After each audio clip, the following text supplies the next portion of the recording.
proféticos es Isaías 53. Isaías 53, escrito aproximadamente 5 siglos antes que Jesús viniera a la tierra. Cuando hablamos de 5 siglos, estamos hablando de más de 500 años antes que Jesús apareciera en la historia como hombre. Isaías profetizó de él y lo retrata en el libro de Isaías capítulo 53 de la manera más completa, más exacta, más vívida. No sé a ustedes qué tanto les impresiona la profecía. A mí me impresiona muchísimo lo que escribió Isaías, no solo del 53, pero me impresiona lo que escribió acerca de Jesús, sobre su nacimiento, sobre su nombre, sobre sus características de mensaje, sobre la anticipación a él en la persona de Juan el Bautista. Creo que voy a necesitar un poco de música de fondo. ¿Quién será tan amable de un tecladista? Ok.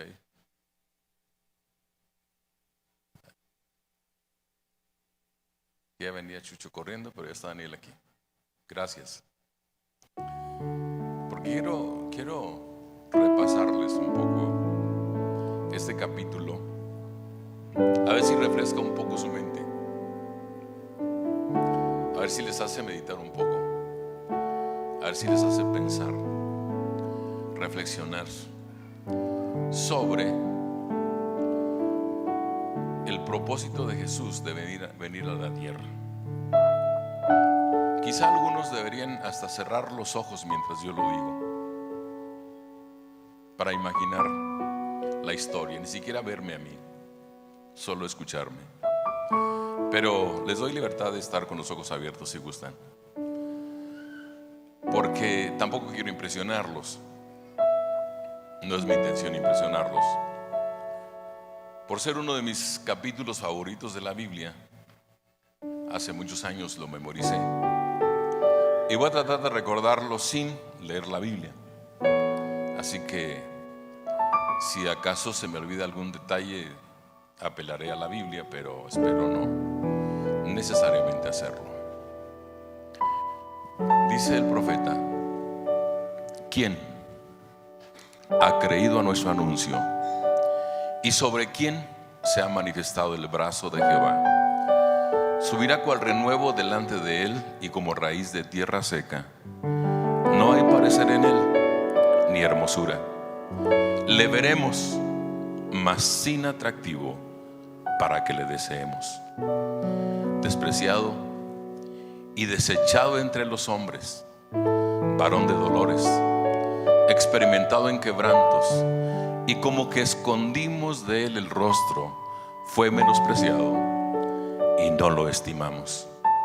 Ciertamente llevó él nuestras enfermedades y sufrió nuestros dolores, y nosotros lo tuvimos por azotado, por herido de Dios y abatido.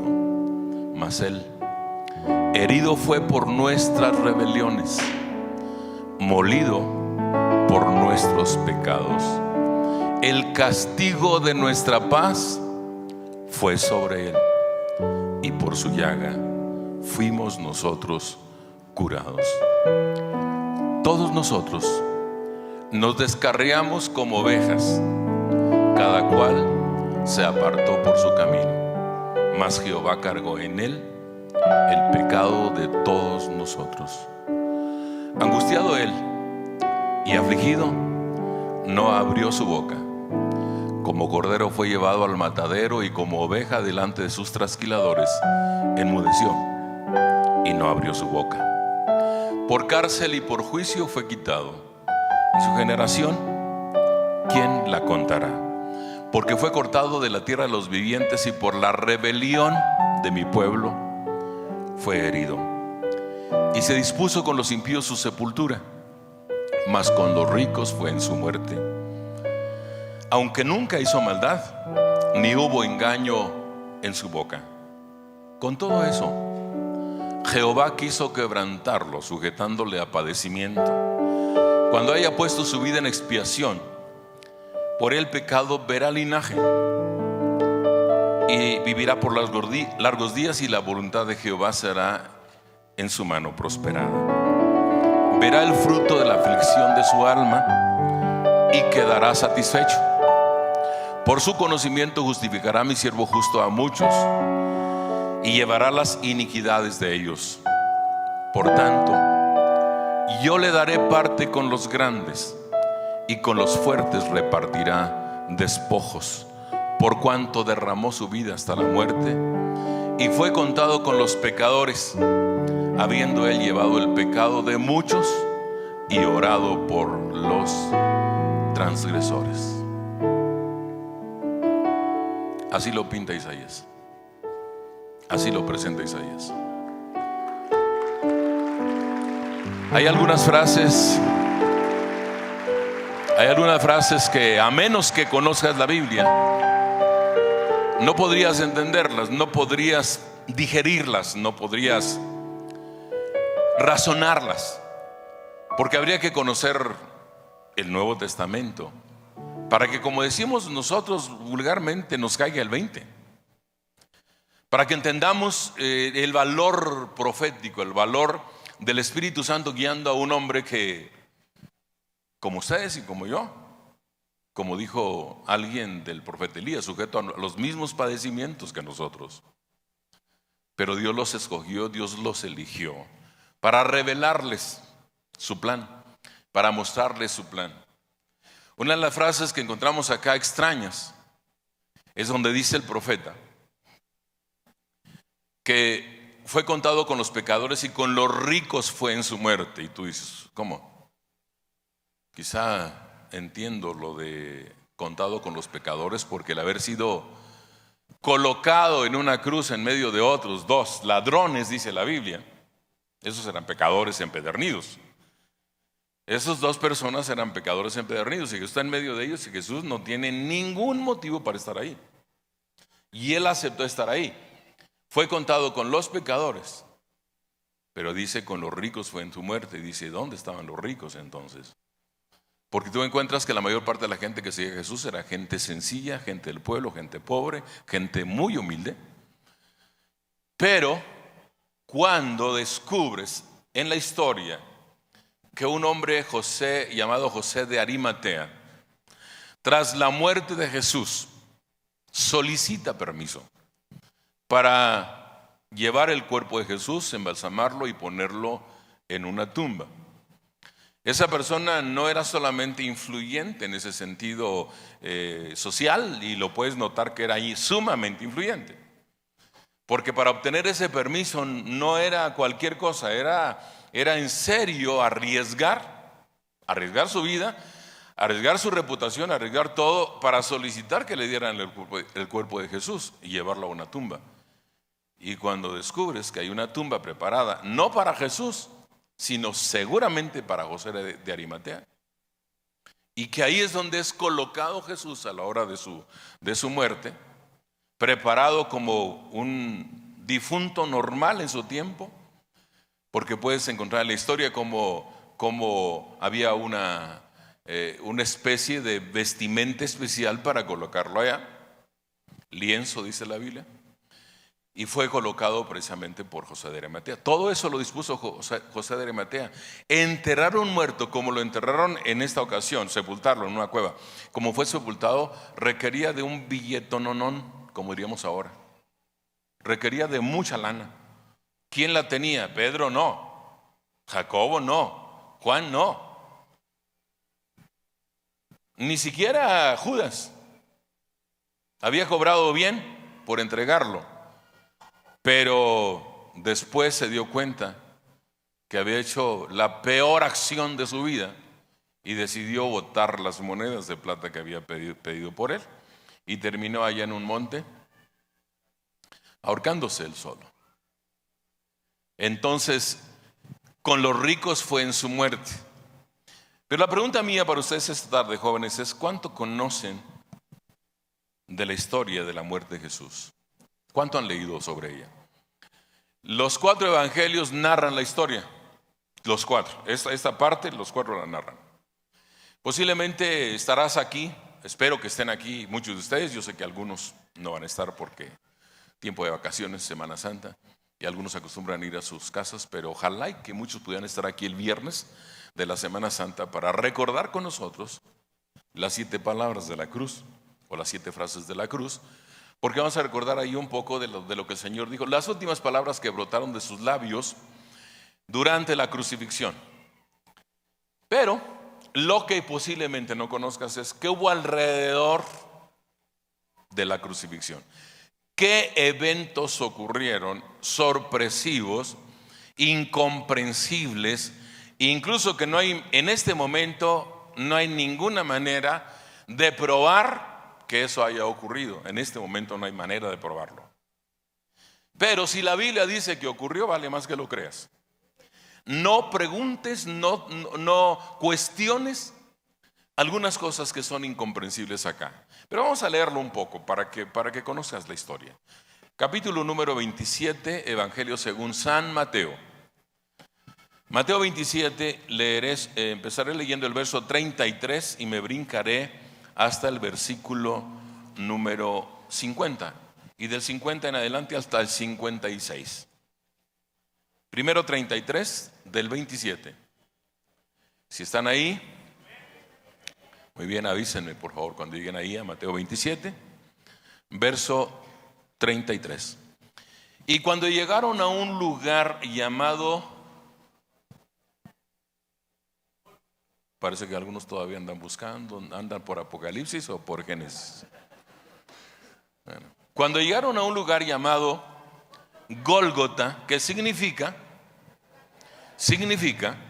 lugar de la calavera, y no es Mateo que nos explica el significado, sino es otro evangelio el que nos dice que la palabra Gólgota es una palabra hebrea que traducida significa lugar de la calavera. Me brinco al versículo número 50.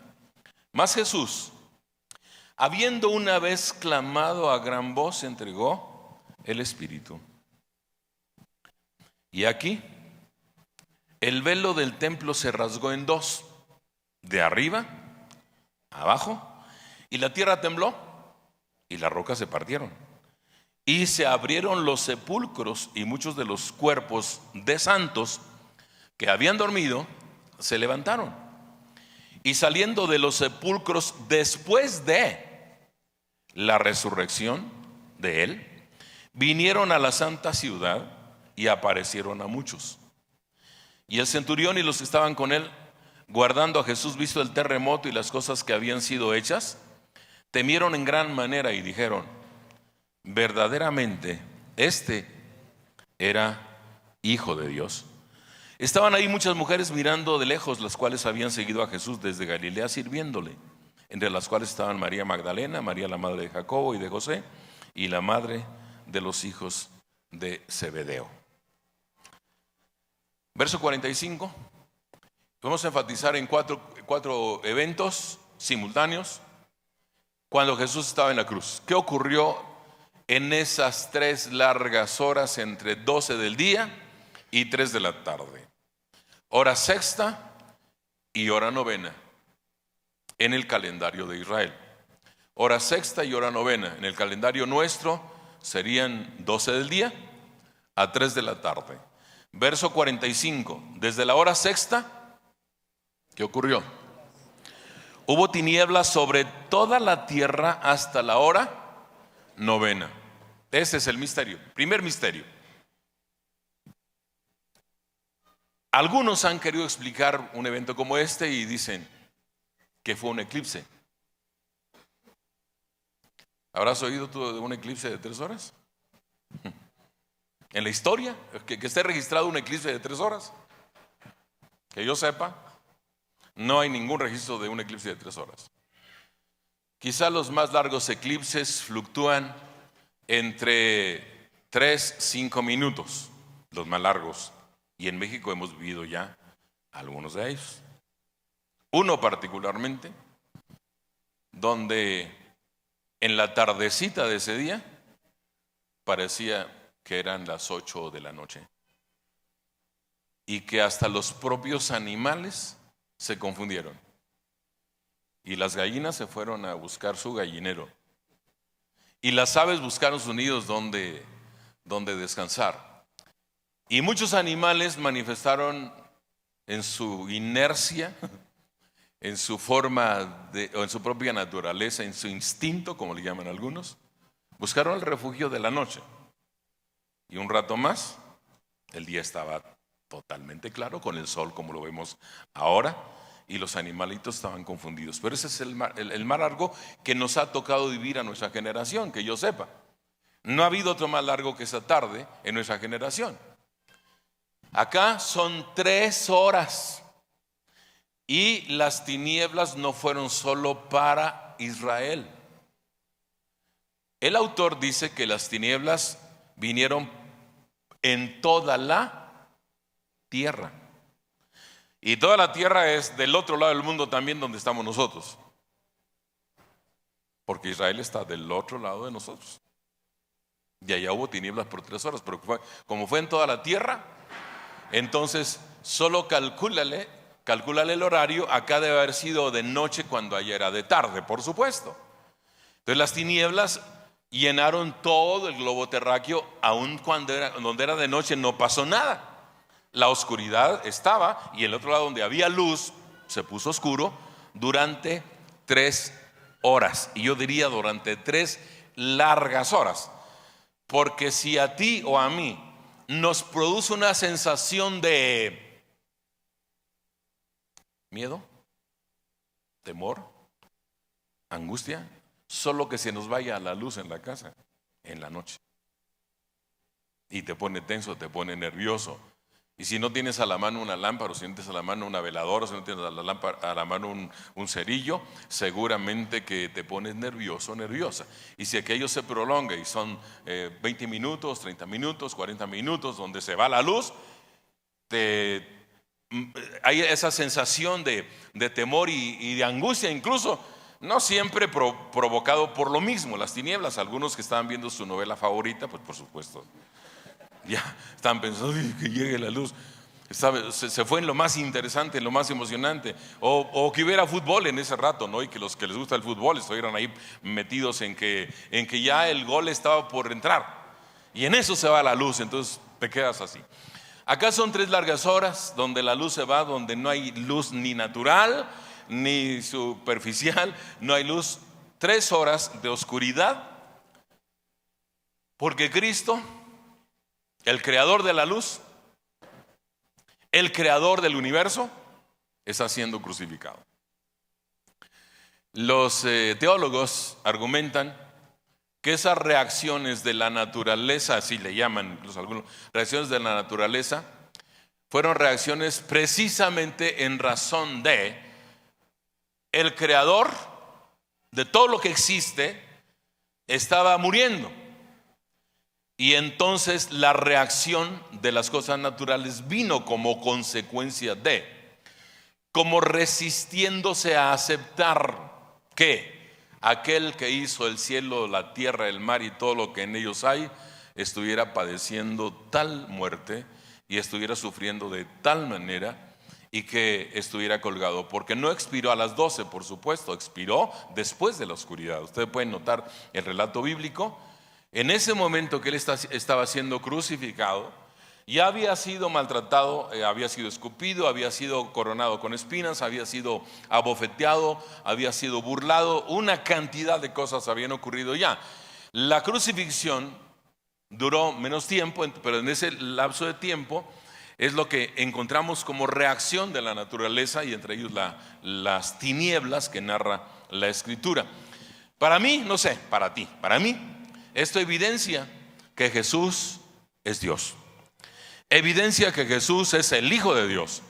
Evidencia que Jesús es el creador del universo. Evidencia que solo Él puede provocar ese tipo de fenómenos, si lo quieres llamar así. Nada más, nadie más puede provocar este tipo de fenómenos. Nadie más puede hacer posible estas cosas, solamente Él lo hace. Y si lo hace a la hora de su muerte, imagínate que lo haga a la hora de su vida. Lo que hace a la hora de su vida. Si a la hora de su muerte hay estas manifestaciones, a la hora de su vida, no quiero pensar. porque me llevaría demasiado tiempo nada más pensar que en la hora de su vida. Y cuando hablo del espacio de vida, el Señor hizo tantas maravillas que me deja sorprendido, que haya hecho lodo, puesto en el lodo en los ojos de un ciego y que el ciego resulte viendo, que resulte con vista. Y quiere imaginar que aquel ciego ni siquiera tenía el ojo, que el Señor mismo le dio forma, una bolita de ojo, lo puso ahí y a la hora de ponerlo, fue diseñado un ojo con todas las condiciones para ver, ambos ojos, y que en el proceso de lodo colocarlo allá, el Señor le puso color, le puso todo lo relacionado con el ojo, y entonces eso a mí me deja con el ojo cuadrado, no redondo, cuadrado. Me asombra, me maravilla. Que cuando vas a otras historias igual, en vida el Señor hizo tantas maravillas extraordinarias más allá de la comprensión humana, como cuando se multiplicaron los panes y los peces. ¿Cómo te explicas que 5 panes, el más grande pan que pudo haber sido, es más o menos una circunferencia de 30 centímetros, 25 centímetros, que es el pan típico de Israel, no más? Entonces imagínate, 5 panes de ese tamaño, y el Señor hace el milagro de alimentar 5,000 hombres, sin contar mujeres y niños, y que no solamente los alimentó, sino que les dio hasta que ya no les cabía. Cuando le dice hasta saciarse, y todavía sobró, como evidencia del poder milagroso del Señor. Con esas historias para mí confirma incluso en la palabra del Señor que cuando el Señor mandó el maná del cielo a Israel en el desierto por 40 años prácticamente, y cuando mandó la carne también durante todo ese tiempo, pues era una cosa sencilla para el Señor hacer eso, porque complicado era situación como esta. Porque la codorniz finalmente era un animal que se reproduce, y en el desierto se reproducía con alguna facilidad, y tú puedes verlo hasta como natural, salvo el tamaño de las parvadas que llegaban al campamento los judíos. Entonces ahí es donde sí te sorprende, porque para alimentar 3 millones en promedio de personas en el desierto, ¿cuántas codornices se necesitan para 3 millones de personas? Nada más échale. Tú y yo nos comemos hasta 2 codornices, y algunos chavos se comen hasta 5, se los aseguro. Nada más con verle la cara sé que comen. O sea, si se comen un pollo rostizado, que no se coman 3 codornices, ¿no? Entonces, bueno, ahí dejo la cuestión. Multiplícalo y date cuenta la cantidad de codornices que llegaban al campamento todos los días. Todos los días, pero que los propios israelitas tenían que cocinarlo, tenían que ellos encargarse de toda la preparación. Les decía en la mañana a los jóvenes en una clase, no es que les llegó al plato la codorniz rostizada con todos sus sí, todos sus condimentos y que haya sido incluso a la carta, ¿no? No, es que les llegó con plumas y todo. Y ellos tenían que hacer el resto. Ellos tenían que cocinarlo, ellos tenían que prepararlo, ellos tenían que degollar la codorniz para desangrarla, tenían que quitarle todas las plumas y tenían que limpiarla de los intestinos y todo el proceso ellos tenían que elaborarlo. Ya el asunto del gusto, ellos ya en la cocina determinaban si era con salsa piquín o era con Valentina o era con... Ellos decidían qué tipo de condimentos iba a llevar y con qué iban a acompañarla, ¿no? Eso sería cuestión de ellos. Pero cada historia de ese tipo son para quedarte asombrado, para quedarte maravillado. Yo sigo insistiendo que la iglesia, de ustedes jóvenes particularmente, no deben perder la capacidad de asombro. Cada vez que leen la Biblia deben quedarse así como wow. A mí me da por un lado un poco de curiosidad, por otro lado un poco de coraje cuando veo en los faces, buques, cuando veo en los perfiles del Face a muchas jovencitas o jovencitos con expresiones como esa. Ponen wow. El asunto es ¿por qué ponen wow? por Justin Bieber. Y entonces yo digo, chamaquito calenturiento y otras cosas, y las chicas, wow. No, perdiste la capacidad de asombro, cuando esto ocurre, perdiste la capacidad de asombro. Te estás asombrando por cosas superficiales, insignificantes, basura. Y cuando lees la Biblia, sí, es verdad. Y no te sorprendes y no te maravillas. Y si no, chequen sus faces y van a encontrar una cantidad de cosas que se asombran por cosas sin chiste. Asómbrense por la palabra del Señor. Asómbrense por las historias bíblicas. Asómbrense por la profecía bíblica. Asómbrense por los escritos de Isaías y por los escritos de Mateo. Versículo número 51. He aquí el velo del templo se rasgó en dos. Asómbrate. Se rasgó en dos. El velo del templo era en alguna forma el más pesado de las cortinas al interior del tabernáculo. Lo que separaba lugar santo y lugar santísimo era la parte más gruesa, la parte más fuerte, la parte de mayor peso con relación al material con el que estaba hecho el velo. Imagínate una cortina aproximadamente 4 metros, porque el lugar santísimo era como un cubo. La mayoría de los teólogos dicen que eran 4 por 4 por 4, es decir, 4 de ancho, 4 de alto, 4 por todos lados eran 4 metros, era un cubo. Y el velo obviamente era del techo al piso, toda la extensión del lugar del tabernáculo o del lugar santo santísimo. Y lo curioso es que el velo se rasga de arriba a abajo por la mitad. Si nosotros pensamos en sentido lógico, tú dices, eso no puede haber ocurrido, porque sería natural que el velo se rompiera en forma horizontal, por el mismo peso. El peso, ustedes saben, muchas de nuestras cortinas de repente resultan así. Ya un buen tiempo en la casa, la cortina, el peso, la mugre, la tierra, el polvo, todo, de repente encuentras que se rasga, pero no se rasga nunca en forma vertical, sino en forma horizontal. Y entonces aquí descubres que el velo se rasgó, pero no en forma horizontal, sino en forma vertical, de arriba a abajo. Misterio para esta mente, incomprensible para esta.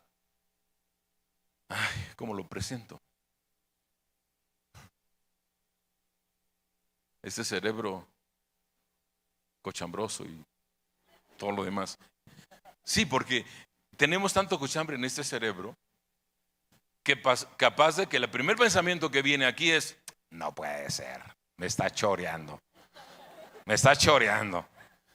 Ese es el primer pensamiento que viene si lo tenemos cochambroso. Pero cuando vamos a la Biblia y descubrimos que efectivamente en la muerte de Jesús hizo posible, porque fue justamente en ese mismo lapso de tiempo, cuando Jesús está siendo crucificado, que el velo se rasga. Por supuesto que no hay una respuesta así concreta que te satisfaga plenamente en el asunto de interpretación, porque cada teólogo da su teoría de interpretación, y la mayoría piensan que la razón de rasgarse para testimonio a la gente es que la muerte de Cristo estaba abriendo o estaba dando acceso al hombre del lugar santo al lugar santísimo, sin tener que ser necesariamente un sacerdote o sumo sacerdote, porque al lugar santísimo solo podían entrar los sumos sacerdotes. A partir del velo rasgado, entonces cualquiera podía tener acceso a la gloria del Señor. Esa es una explicación que se da, pero es una explicación basada en solo razonamiento, basada en sentido común o basada en especulaciones. No importa eso. Finalmente, la interpretación que le des o la aplicación que le des no importa. Cuando entendemos que el apóstol que escribe a los Hebreos en capítulo 4, que no busquen, dice: acerquémonos pues confiadamente al trono de la gracia para hallar gracia y misericordia en el oportuno socorro. Es decir, no tienes que ser sacerdote ni sumo sacerdote para entrar al lugar santísimo. Ahora todo mundo creyente en Jesús y por medio de su sangre puede entrar al lugar santísimo. Y esa es nuestra bendición, cuando lo vemos desde el punto de vista milagroso, sobrenatural, cuyos propósitos solamente el Señor los conoce plenamente. Para mí, para ti, lo que debiera representar esto es justamente la capacidad de quedarte estupefacto, de quedarte paralizado, de quedarte asustado incluso de estos acontecimientos a la hora que Jesús está en el Gólgota, en el monte de la calavera. Para mí es uno de los lugares más significativos con respecto a la salvación, ese lugar, el Gólgota, el más significativo para la fe cristiana, porque ahí es donde se confirma precisamente que Cristo murió por nuestros pecados. No solamente eso, y quiero aprovechar la capacidad de asombro suya al hacer énfasis y aprovecharlo y decirles: jóvenes, ¿ustedes ayunan? A manera de pregunta primero, ¿ustedes ayunan? No, de plano. Pues contesten, pues es que se quedan mudos. Yo les hago la pregunta: ¿ustedes ayunan? ¿Por qué ayunan? ¿Para qué ayunan? Están re flacos y ayunando. Bueno, algunos. No, el asunto es que si tienes la capacidad de asombro, deberías entonces probar cómo Dios te deja así, asustado. Cuando haces ejercicios de esa naturaleza y no pides a Dios respuesta sobre el propósito porque estás ayunando. Y la siguiente semana Dios te sorprende y te dice: mira, no me lo pediste, pero ahí te va. No me lo solicitaste, no lo hiciste. No ayunaste para que yo te diera, no ayunaste para que yo te confirmara, no ayunaste para que yo te recompensara. Pero como yo soy Dios y hago lo que me da la gana, Él te va a decir: entonces, ahí está mi recompensa. Y ahora sí. Wow. Ahora sí, hermano. Ahora sí, jóvenes. Ahora sí. Wow. No me la esperaba, Señor. Mira qué reinota me diste.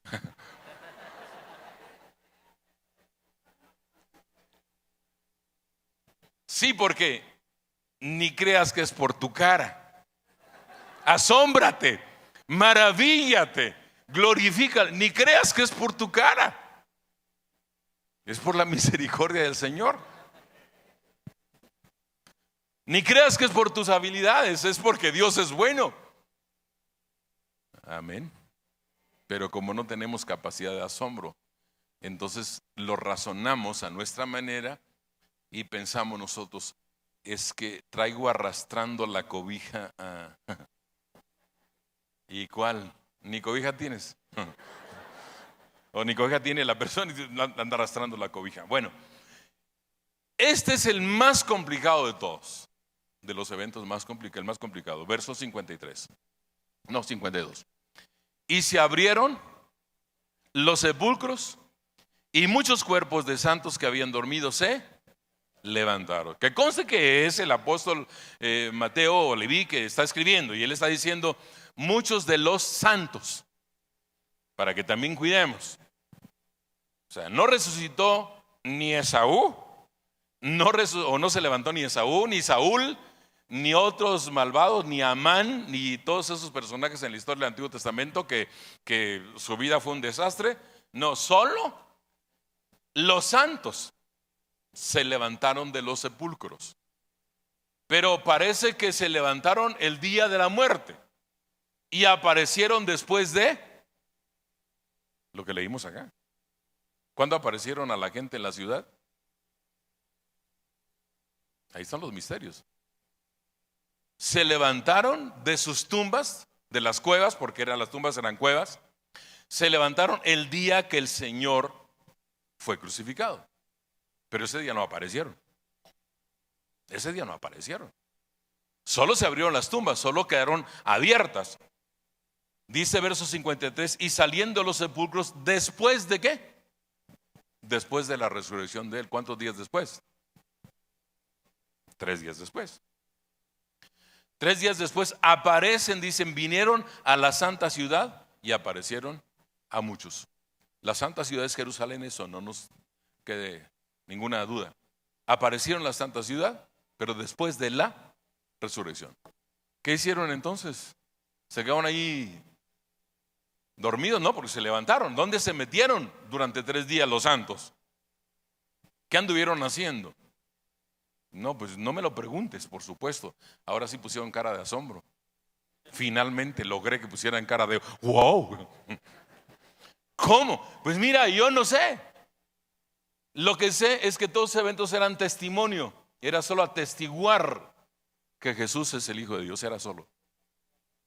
A Dios no le interesaba impresionar a la gente. Para impresionarla yo creo que suficiente era con el terremoto. Si se trata de impresionar. ¿Cuántos de ustedes estaban aquí el domingo pasado? En este horario. ¿Cuántos estaban ahí? Levanten su mano alto porque quiero saber cuántos estaban. Ahí les va la pregunta de los 54,000. ¿Cuántos sintieron el temblor del domingo pasado? ¿Ah? Nada más una, dos, nada más. Estábamos aquí. Yo estaba sentado en esas sillas ahí, cuando el concierto. Y exactamente ahí, en ese tiempo del concierto, estaba temblando. Pero como fue de -4 grados, la mayoría no sentimos. De hecho, yo empecé a sentir y todavía lo dudé después que me dijeron, está temblando. Y yo me quedé quieto y sí sentí, pero dije, no, vi las bocinas, cuando tiembla la bocina se mueve. Y yo me basé en las bocinas que no se movieron para nada. Dije, no tembló. Llego a la casa y vienen las noticias y, sí tembló. Sí tembló. Y entonces me asombré de que sí había temblado. Esa es la cuestión, de que depende de la intensidad del temblor, es como te impresionas, es como te llama la atención. Entonces Dios dice, no los quiero impresionar de esa manera, los quiero impresionar a mi manera. Y lo voy a impresionar de manera que ellos ni siquiera imaginan. Oscuridad durante 3 horas. El velo rasgado de arriba abajo. Los sepulcros abiertos. Los santos levantándose. Y 3 días después apareciéndose a la gente. Ya me imagino el sustote de algunos, ¿no? Se parece a mi abuela. Ay, no puede ser. No puede ser, es mi abuela. Anda caminando por las calles mi abuela. Si la abuela era santa, imagínate. Y luego tú acá. Sí es. No, se parece. Impresionando al Señor como un resultado, un efecto de. ¿No creen en mi hijo? Ahí les va. Ahí les va. Para los que dudan de que Él es mi hijo amado, ya lo dije una vez y otra vez y otra vez con voz audible y parece que nadie lo tomó en cuenta. ¿O no lo dijo alguna vez, Señor, en la Biblia? Que el Padre dijo, este es mi hijo amado. No solamente en el Jordán, por si no sabían. Lo hizo en otras ocasiones también el Padre y voz audible a la gente alrededor. Que ellos pudieron oír la voz, pero nada más ahí se quedó. Este es mi hijo amado. Entonces el Padre ahí arriba seguramente pensando, esto necesitan más que un empujón, más que una sacudida. Y por eso voy a hacer cosas que no puedan comprender, que esté más allá de su capacidad de comprensión. Y es que el Señor ahí donde permite 3 horas de oscuridad en toda la tierra, un velo que en forma natural imposible que se rasgara, tenía mantenimiento continuo y ahora está rasgado de arriba abajo. Unos sepulcros que guardaban los huesos, las cenizas, el polvo, porque yo nada más quiero pensar cómo se conformaron los cuerpos de esos santos o qué apariencia tomaron. ¿Qué apariencia tomaron para aparecerles? Pero como bien dijo el Señor Jesucristo, Dios no es Dios de muertos, sino Dios de vivos. Y para confirmarlo, después de haber hecho esa declaración, cronológicamente cuando en la Biblia, es cuando el Señor se lleva a sus discípulos al monte de la transfiguración. ¿Y quién apareció dialogando con Jesús en el monte? Moisés y Elías. Uno que había muerto y otro que no había muerto. ¿Para qué? Se confirmara que Dios lo puede hacer todo como Él quiere y cuando quiere. Porque cualquiera pudiera haber dicho, Elías como no se murió, pues allá apareció, claro. ¿Y Moisés? Esa es una. La otra, ¿cómo los discípulos identifican que son Moisés y Elías? Ni había fotografías, ni había cámaras de video, ni había nada como antecedente para que lo vieran y compararan. Vieran ahí. Este mediodía me dijo una jovencita, pastor, ¿usted tiene Face? Le digo, sí. ¿Me puede dar su nombre? ¿Y cómo aparece en Face? Le digo, nada más ponle Noé Martínez. Dice, pero me aparecen muchos Noé Martínez. Le dije, sí, pero solamente un perfil va a tener una foto de mi esposa y yo, nada más uno. Los otros Noé Martínez no va a aparecer esa foto, nada más en la mía. Nada más en el mío va a aparecer esa foto de mi esposa y yo recién casados. Más bien la boda, ahorita en mi perfil está el día que nos casamos. Ella de blanco y yo de colorado. Que algunos dicen, ¿cómo ha pasado los años? Pues, ¿qué querían? ¿Qué querían? Pues nos casamos hace 37 años. ¿Qué querían verme igual cuando me casé? Pues no es posible. Pero entonces la jovencita se quedó así como pensando, ¿sí lo identificaré, pastor? Le dije, sí, me vas a identificar. Además, ya una vez que me localices, entonces empieza a ver mis fotos en el perfil y vas a encontrar de hace 5 años, de hace 10, de hace 20 y las de ayer también. Entonces, las más recientes van a estar ahí. Vas a decir, no, sí es el pastor Noé. Entonces ya le dije, mándame la solicitud de amistad y yo con gusto te acepto. Por cierto, yo acepto solamente los que ponen fotografía donde se identifican. Los que ponen groserías no. Los que ponen un gato ahí de perfil, ¿cómo? Imagínate. O sea, se llama Marisela y tal y aparece un gato. No, a ese no lo acepto, por supuesto. ¿Cómo? ¿Esa es tu identidad? El que no pone gato, pone perro, pone águila, pone león, pone una cantidad de animales, pobres animales, ¿qué culpa tienen, hermanos? No los ofendan, por favor. Entonces, si van a abrir una cuenta de Facebook, pongan su foto, pongan su nombre real. Me ponen Lady D, que estudiaron en la Sorbona de París. Espérame, no hablan ni español, estudió en la Sorbona. No, cada gente que pone ahí que estudiaron en Harvard y que estuvieron no sé qué.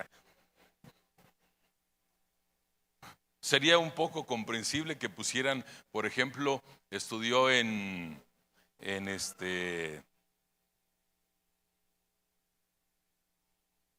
se me fue la palabra, pero bueno, que el nombre esté asociado con algún pueblito de la República Mexicana, lo entendería. Pero cuando ponen ahí, estudió en Inglaterra, en la Universidad de Oxford,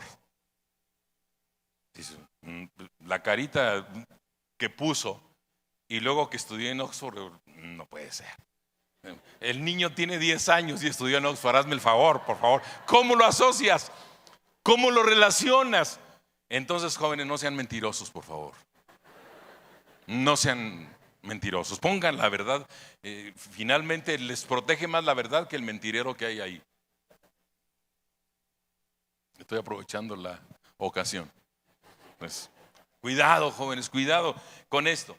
Y hablaba de ayuno, vamos a ayunar esta semana. Pues hermanos, ayunen, jóvenes, propónganselo, Dios los va a sorprender, Dios los sorprende, hagan el esfuerzo. Ahorita terminando la reunión, consigan su hoja de programa, llévensela y empiezan ahí a trabajar. Con eso voy a terminar con esto, porque este es lo que explica la razón de los acontecimientos sobrenaturales. Versículo 54. El centurión y los que estaban con él guardando a Jesús, visto el terremoto y las cosas que habían sido hechas, ¿qué hicieron? Temieron en gran manera, tuvieron miedo, les agarró el pánico y dijeron, ¿qué dijeron? Verdaderamente este era Hijo de Dios. Para ellos era en tiempo pasado, por supuesto. Para ellos era en tiempo pasado. Este era hijo de Dios. Porque ellos se quedaron con la idea de que ya se murió, pobrecito. Era hijo de Dios, no es hijo de Dios. Para nosotros Jesús no era, es y será eternamente el Hijo del Dios Altísimo.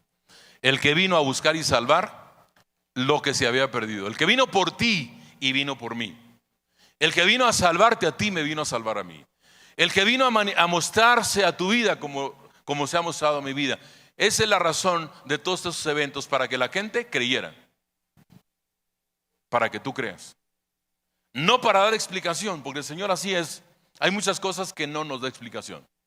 Hay muchas cosas en la Biblia que tú te preguntas y no hay respuesta. Y Dios dice, no les voy a dar la respuesta, porque eso me lo reservo a mi conocimiento, me lo reservo a mi criterio.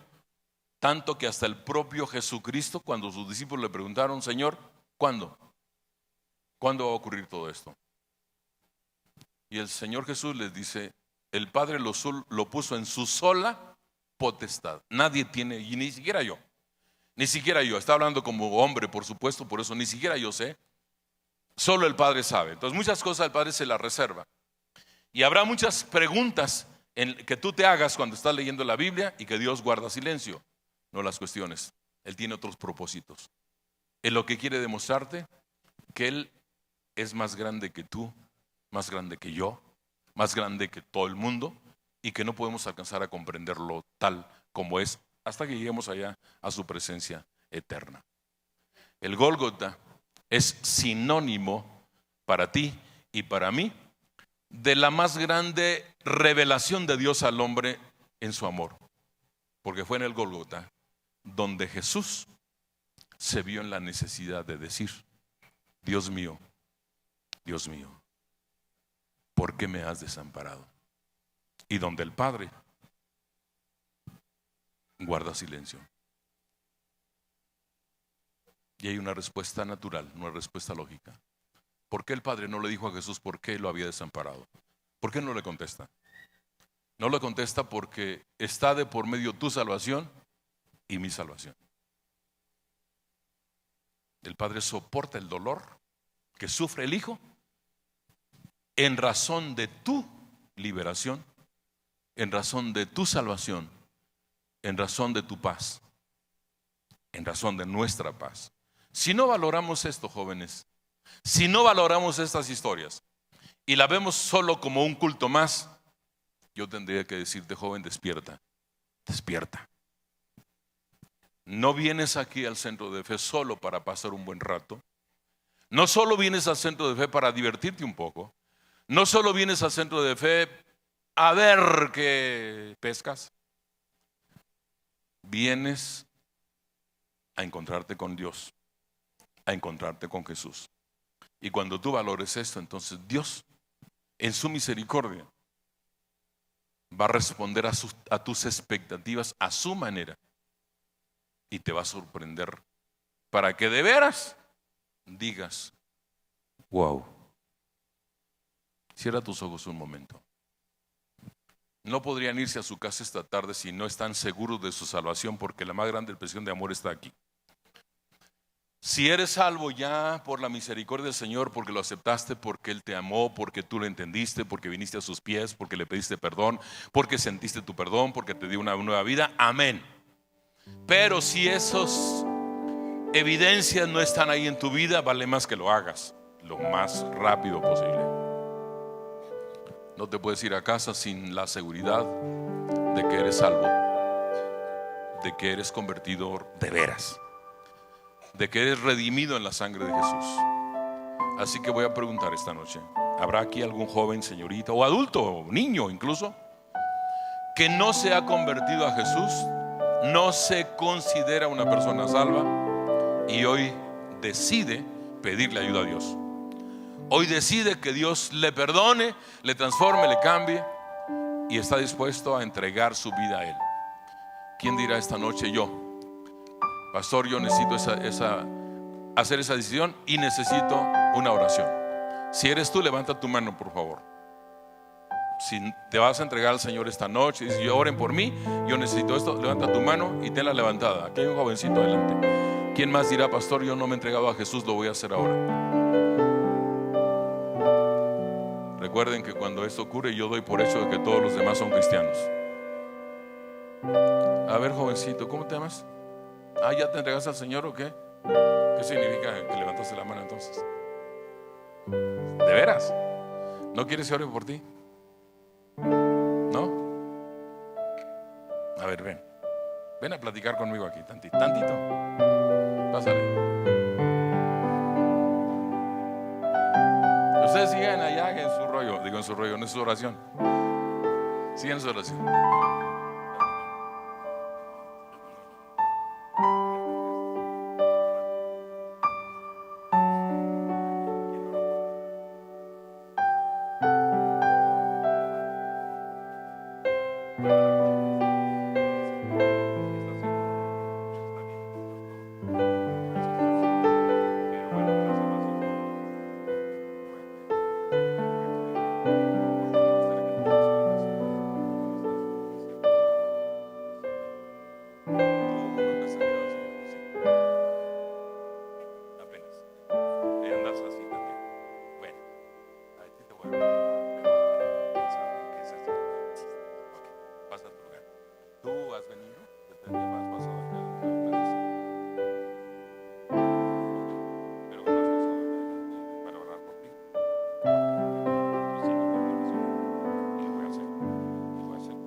Si ya has venido 2 o 3 veces, las que sean más, es una